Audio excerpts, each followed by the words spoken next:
Hi, my name is Alan, and quick question. How many of you have been told as a child, or now, that video games are bad for you? That they rot your brains, they turn you into a zombie? So, what if I were to tell you that they were lying? So, my claim is that playing video games has a significantly positive effect on people. And I can prove this in 3 ways. 1, video games improve brain activity. 2, video games can be an economically stable job. Yes, you heard that right. And 3, video games can have a great effect on the work environment. So first off, for brain activity. According to Time magazine, when people play video games, brain scans show the most active parts of the brain are the rewards pathway system, which is associated with motivation and goal orientation, and the hippocampus, which is associated with learning and memory. So, and also, strategy games, they improve problem-solving skills and can allow children to find multiple ways to solve a problem. For instance, a study at the University College London and Queen Mary University of London had 72 volunteers play 2 different games for 40 hours over 6 to 8 weeks. People who played StarCraft, which is a military science fiction game, boasted better cognitive flexibility. So, because StarCraft can also improve the ability to solve imaginary and real-life problems, possibly because they teach users to both formulate and execute strategic plans.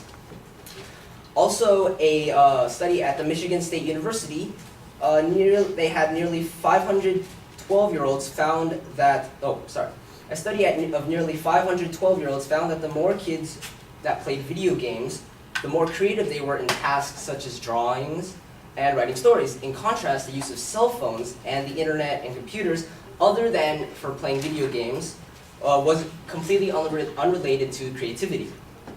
So, second of all, video games can be an economically stable job.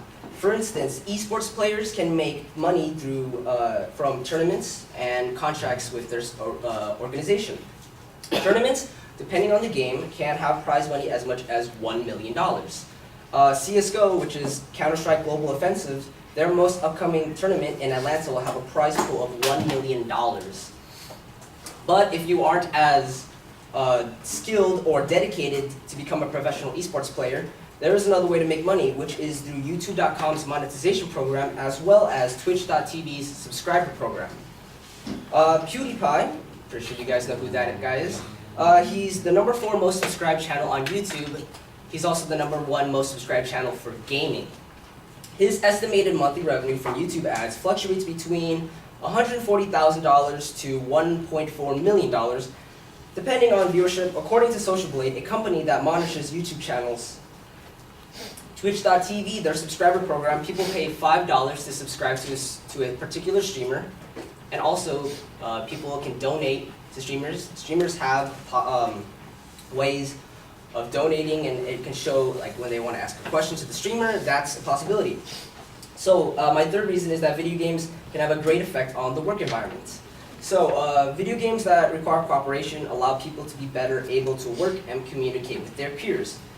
The researchers wrote in the Journal of Psychology of Violence, if Allied American and British or Canadian forces are training together for an upcoming mission, cooperating in an online military training game before the mission may reduce intergroup bias and improve teamwork during the actual mission.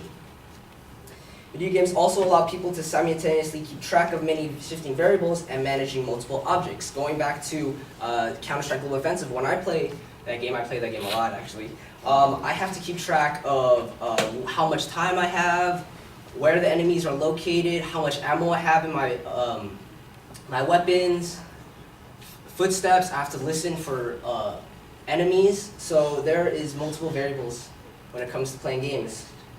So in conclusion, playing video games has a significant positive effect on people. It allows them, it improves brain activity. It can be an economically stable job, as well as it has a great effect on the work environment. Thank you.